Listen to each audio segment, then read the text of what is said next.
Hey guys, Sparky here, and today I will be talking about how I make each of my Singing Monsters fan-made islands. And it comes in 3 different categories. Category number 1 is planning. The first thing to plan is the island name and the elements on the island. The name and elements are the first thing I think of. They're what everything relies on. The elements and name determine the monster and island designs, as well as the mood. Next up in the planning section we have the monster names and instruments.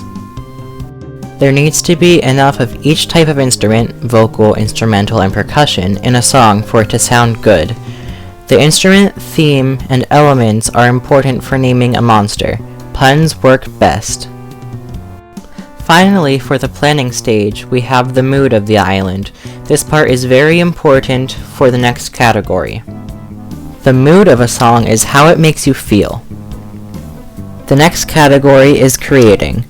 So the first thing I do is open up my music making software of choice, which is GarageBand. It's free and works really well. The first thing I do in GarageBand is think of a melody, the catchy part to a song.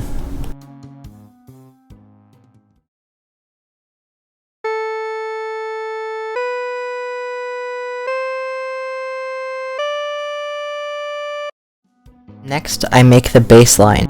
The bass is the deep sounding tune that holds the song together.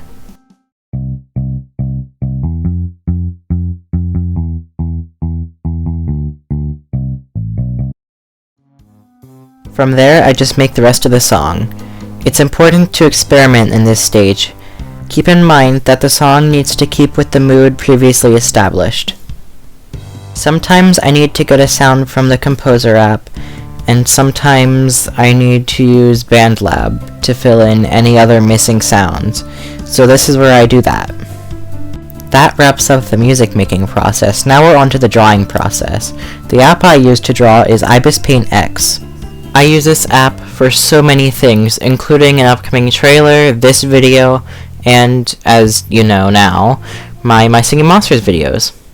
Alrighty, so next up we have the step where I draw the island. The island itself needs to reflect the element or elements that it contains. It also needs to reflect the mood and monsters well enough that you can tell they're related.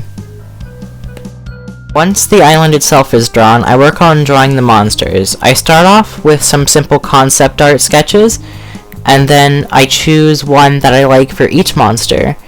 And then I do a final design, which is typically for me in a sprite sheet format, although it does not have to be. Finally, for this category, I just simply add the monsters to the island. This part would be a lot harder if I indicated when each monster would sing, but that is not something that I do or feel the need to do since I make monster sound videos as well. Now we're on to the final category, editing. So the 2 apps I use for this stage are iMovie and Documents. iMovie is my editing software of choice because it's free and very easy to use. It works perfectly for what I need it for. Next up, I use Documents by Readle. This app is mainly what I use for transferring. It's how I get the sounds from YouTube videos onto GarageBand, and GarageBand onto iMovie. So it's a very important step. Using Documents, I move the audio file from GarageBand into iMovie, and then I add the images, add my outro, intro, and I finally add the audio, at which point I save the video. Once the video exports, I typically go to the YouTube Studio website and set it as a premiere, although sometimes I do upload it as a video or schedule it. The final step is to simply add the title, description, and end cards. The end cards specifically I need to wait till the video is done processing to do. And there you have it. That's how I make all of my Singing Monsters fan-made islands. I want to apologize for any pencil clicking you could hear or any of the mouth noises I made throughout. That's all for this time. I hope you have a lovely day. Shwoop.